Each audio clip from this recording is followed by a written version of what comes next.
Darjeeling the queen of hills. একটু হাতে ছুটি পেলেই মনটা পাহাড় পাহাড় করে, তাই এইবারে আমাদের গন্তব্যস্থল হলো দার্জিলিং। পাহাড়ের কোলে আঁকা বাঁকা পথে টয় ট্রেনে চাপা, কখনো মেঘে ঢাকা পাহাড়, আবার কখনো বৃষ্টিতে ভেজা ম্যাল দার্জিলিংকে যেন আরো সুন্দর করে তুলছে। তাহলে চলুন ভিডিওটাকে এখান থেকেই শুরু করা যাক।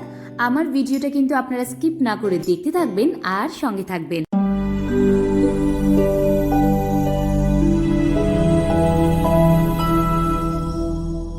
আগের ভিডিওটা ঠিক যেইখানে শেষ করেছিলাম সেইখান থেকে আজকের ভিডিওটা শুরু করলাম। আগের দিনের ভিডিওটাই ছিল হচ্ছে এনজিপি থেকে দার্জিলিং যাওয়ার পথে আমরা কী কী ঘুরেছিলাম। যদি এখনও কেউ আপনারা না দেখে থাকেন, আমি আই বাটনের লিঙ্ক দিয়ে দিচ্ছি, অবশ্যই গিয়ে কিন্তু দেখে আসতে পারেন। আর আজকের ভিডিওটা হচ্ছে আমরা কিভাবে একদিনে দার্জিলিং ঘুরেছি সেইটা নিয়ে। তাহলে চলুন, এতক্ষণ তো হলো রিক্যাপ দেখা, এবার যাওয়া যাক মেন ভিডিওতে। Finally we are at Darjeeling, we reach Darjeeling. আর যেহেতু বৃষ্টি হয়েছে, একটু ঠান্ডা শুরু হয়ে গেছে। এটা হচ্ছে আমাদের রুম, ভাবলাম আপনাদেরকে একটা রুম ট্যুর দিই। এইটা হচ্ছে আমাদের একটা ছোট্ট কম্প্যাক্ট রুম। রুমটা দেখে বেশ ভালো লাগলো।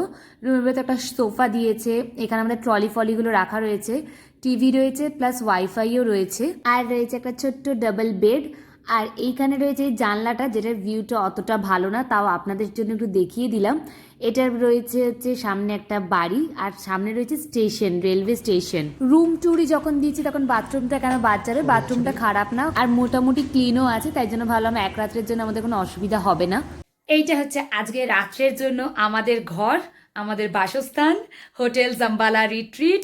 এটা ঠিক দার্জিলিং স্টেশনের কাছেই আমাদের এই হোটেলটা। আর ছোট্টর মধ্যে কম্প্যাক্টের মধ্যে রুমটা খুবই কিউট। আর যেহেতু এটা সিজন না, আমরা এটা খুবই রিজনেবল প্রাইসে পেয়েছি। সিজন হলে আরো 2-3 হাজার টাকা বেড়ে যাবে। আপাতত আমরা এখন তাড়াতাড়ি করে ফ্রেশ হবো, কারণ আমাদের রয়েছে 3:30-তে জয় রাইড। তাহলে চলুন একেবারে ফ্রেশ হয়ে নিয়ে আপনাদের সাথে আবার কথা হচ্ছে।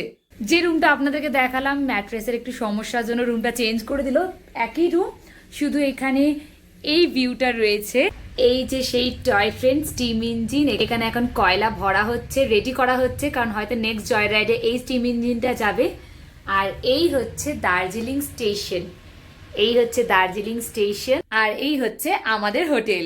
আমরা একদম রেডি হয়ে গেছি জয় রাইডের জন্য। এখানে বৃষ্টিটা পড়ার পর না যথেষ্ট ঠান্ডা লাগছে, ওই জন্য একদম সোয়েটারই পরে নিয়েছি। এতগুলো জামা কাপড় আনার যে কি লাভ আমি জানি না। আমার ফুল লুকটা আপনাদেরকে দেখাচ্ছি, কিন্তু মেসটাকে কিন্তু একদমই ইগনোর করবেন, কারণ জাস্ট 1-1.5 ঘন্টার মধ্যে আমাদেরকে রেডি হয়ে যেতে হয়েছে। এটা হচ্ছে আমার ফুল লুক, ওপরে সোয়েটার, নিচে স্কার্ট, আর এটা জাস্ট গলায় নিয়ে নিয়েছি ফর এক্সট্রা সেফটি, যদি বেশি ঠান্ডা লাগে কানে ফানে, ওই জন্য বাঁধার জন্য। আর এইটা হচ্ছে আমার গোপালের লুক। এটা সেই জন্মাষ্টমীর ড্রেসটা যে জন্মাষ্টমীতে পরেছিল, আজকে এটাই পরিয়েছি। এটা হচ্ছে মিস্টার বসাকের লুক। আমি আর গোপাল ম্যাচিং আর এই কন্ট্রাস্টে যাচ্ছে। আমাদের 3:30-টের সময় জয় রাইড, আর আমরা একদম রেডি জয় রাইডে যাওয়ার জন্য। লেটস গো, চলুন। হোটেলে ঢোকার সময় তো আমাদের হোটেলের বাইরের দিকটা আপনাদেরকে দেখানো হয়নি। এটা হচ্ছে আমাদের hotel Jambala retreat and spa, একদম দার্জিলিং রেলওয়ে স্টেশনে। আমরা এখন চলে এসেছি হচ্ছে দার্জিলিং রেলওয়ে স্টেশনে স্টিম ইঞ্জিনের জয় রাইড নেওয়ার জন্য ভিস্তা ডোমে। আর এখানে স্টিম ইঞ্জিনের ভেতরে কয়লা পোড়া হচ্ছে। আমরা কোনোদিনও এর আগে স্টিম ইঞ্জিন দেখিও নি, চাপা তো অনেক দূরের কথা, তাই এটার এক্সপিরিয়েন্স করার জন্য আমরা খুবই এক্সাইটেড ছিলাম। ট্রেন ধরতে যেতে যেতেই দেখছি যে ডিজেল ইঞ্জিন প্ল্যাটফর্মে দাঁড়িয়ে রয়েছে। ডিজেল ইঞ্জিন নর্মালি আমরা ট্রেনে চেপে থাকি বলে আমরা কিন্তু জয় রাইডে স্টিম ইঞ্জিনে নেওয়া প্রেফার করেছি। কিন্তু হ্যাঁ, এটা তো জয় রাইড হয়, শুধু ফেয়ারটা একটু ডিফারেন্স থাকে। স্টিম ইঞ্জিনের ফেয়ার হচ্ছে 1500 পার পার্সন, আর ডিজেল ইঞ্জিনের ফেয়ার হচ্ছে 1000 রুপিস পার পার্সন। তো হ্যাঁ, এখান থেকে জয় রাইড নিতে গেলে যদি আপনারা ক্যাশ ক্যারি করেন তাহলে বেটার হবে, কারণ যদি আপনারা টেক মাই ট্রিপের থ্রুতে বুক করেন তাহলে আপনাদের 100 রুপিস করে এক্সট্রা কাটবে। হোটেলে ঢোকার আগে আমাদের টিকিট কাটা হয়ে গেছিলো, ওই জন্য আমরা এখন নিশ্চিন্তে এই জায়গাটাকে একটু ঘুরে বেড়াচ্ছি।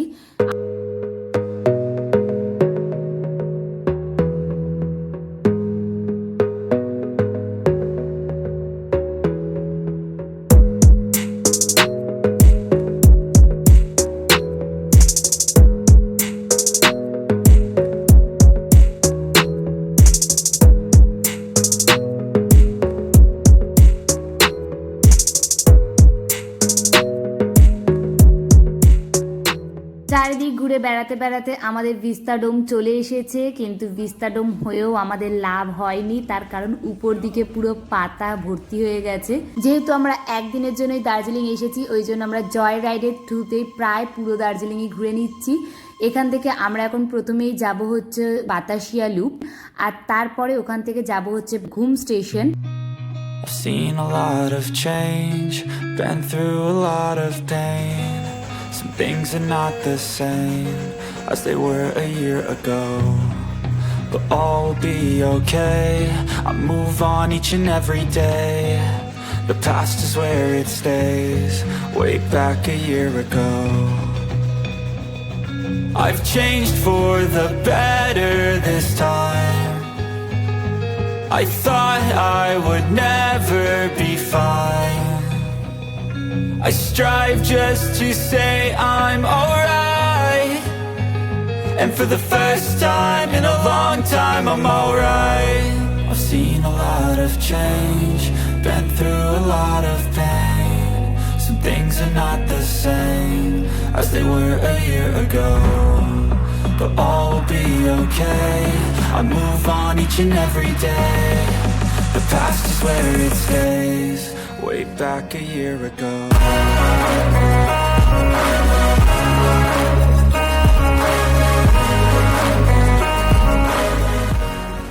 জয় রাইড শেষ করে এখন যাচ্ছি মেলে। এখন আবার বৃষ্টি স্টার্ট হয়েছে, তাই জন্য বলছে মেলা 8:30 বন্ধ হয়ে যাবে। আর দার্জিলিং স্টেশন থেকে মোটামুটি 1.5 কিলোমিটার মতন দেখাচ্ছে, 1.2 কিলোমিটার মতন। তো আমরা বৃষ্টির মধ্যে হেঁটে যাব না, দেখি কোনো ট্যাক্সি পাওয়া যায় কিনা বা কিছু। একদিনের জন্য এসেছি, ভাবছি মলটা একটু দেখে যাই, ওই জন্য দেখি কোনো গাড়ি পাওয়া যায় কিনা। এখন আমরা নাকি 1.2 কিলোমিটার যাওয়ার জন্য 200 টাকা খরচা করছি শুধুমাত্র বৃষ্টিটার জন্য। আর বৃষ্টিটা না থাকলে আমাদের ড্রাইভারও বললো যে হেঁটেই চলে যেতে পারবেন, অতটা দূরে না। যাই হোক, ফেরার সময় হেঁটে চলে আসবো। এখন তাড়াতাড়ি করে যাই, নাহলে মল রোড আজকে বন্ধ হয়ে যাবে তাড়াতাড়ি। We are at mall road with lots of বারিশ। এত বৃষ্টিতেও ম্যাল রোডে কিন্তু পা রাখার জায়গা নেই, আমাদের দুজনকে আলাদা আলাদা হাঁটতে হচ্ছিল, কারণ এতটা পরিমাণে ভিড়। আর এইখানে দেখছিলাম চারিদিকে অনেক খাবারের দোকান ছিল, কিন্তু কোনো খাবার দেখে আমাদের অতটা ভালো লাগছিল না। সবাই দেখছি গ্লেনারিজের বাইরে দাঁড়িয়ে ছবি তুলছে, কিন্তু আমরা ভাবলাম আর বাইরে বৃষ্টিতে ভিজে ছবি তোলার থেকে ভেতরে গিয়ে খেয়ে নেওয়াটা বেটার। ওই জন্য সেদিনকে রাত্রে ডিনার ছিল হচ্ছে গ্লেনারিজে। সবাই বলে দার্জিলিং গেলে নাকি গ্লেনারিজ আর কেভেন্টার্সে খেতেই হয়, কেভেন্টার্সে তো খাওয়া হবে না, তাই জন্য ভাবলাম গ্লেনারিজেই নয় খেয়ে নিই আজকে। আজকে রাত্রে ডিনার হচ্ছে গ্লেনারিজে। দার্জিলিং এসেছি, মোটামুটি একটা দিনে যতটা পসিবল সব কিছুই করে নিলাম। একটা দুটো জিনিস কিনেছি, সেগুলো আপনাদেরকে গিয়ে দেখাবো। আর মোটামুটি আমাদের যারা চেনেন তারা জানেনই যে আমরা কত বড় ফুডি, তাই জন্য আমাদের টেবিল ভরে গেছে একেবারে pizza, burger, French fries, muffin, coffee, আরও একটা দুটো জিনিস দিয়ে, ওগুলোর নামটাও মনে পড়ছে না এখন। গ্লেনারিজ থেকে খাওয়া দাওয়া শেষ করে বেরোতে না বেরোতে দেখছি যে আমাদের ছাতা গায়েব হয়ে গেছে। এত বৃষ্টি পড়ছিল, সবাই বাইরে ছাতা রেখে ঢুকছিলাম। আমার ছাতাটা পেয়েছি, কিন্তু আমার হাজব্যান্ডের ছাতাটা গায়েব হয়ে গেছে, মানে কেউ নিয়ে চলে গেছে। ব্যাস, আবার একটা ছাতা কিনেছি, কিন্তু এখানে ছাতাটা দেখে আমার খুব একটা ভালো লাগলো না, কদিন টিকবে কে জানে। তারপরে হোটেলে এসে ফ্রেশ ট্রেশ হয়ে গেছি, এখন ঘুমোবো, কারণ কালকে হচ্ছে আমাদের মিরিক জার্নি। কালকের ভিডিওটাতে আপনারা দেখতে পারবেন দার্জিলিং টু মিরিকের ভিডিও, তাই জন্য কিন্তু এখন অবধি আমার চ্যানেলকে যারা সাবস্ক্রাইব করেন একটা সাবস্ক্রাইব করে দিন। তাহলে আজকের ভিডিওটাকে এইখানেই শেষ করলাম। আমার একদিনের এই দার্জিলিং ট্রিপটা আপনাদের কীরকম লাগলো আমার কিন্তু অবশ্যই সেটা কমেন্টের মাধ্যমে জানাবেন। তাহলে চলুন ভিডিওটাকে এখানেই শেষ করি। আমার ভিডিওসগুলো যদি ভালো লাগে, আমাকে যদি ভালো লাগে, আমার চ্যানেল বিজেস বোরিং লাইফকে অবশ্যই কিন্তু একটা সাবস্ক্রাইব, শেয়ার আর লাইক করে দেবেন। আর আমার এই পুরো ভিডিওটা দেখার জন্য আপনাদের সকলকেই অসংখ্য অসংখ্য ধন্যবাদ। দেখা হচ্ছে নেক্সট আর একটা ইন্টারেস্টিং ভিডিও নিয়ে। ততদিন অবধি tata, bye bye, good night.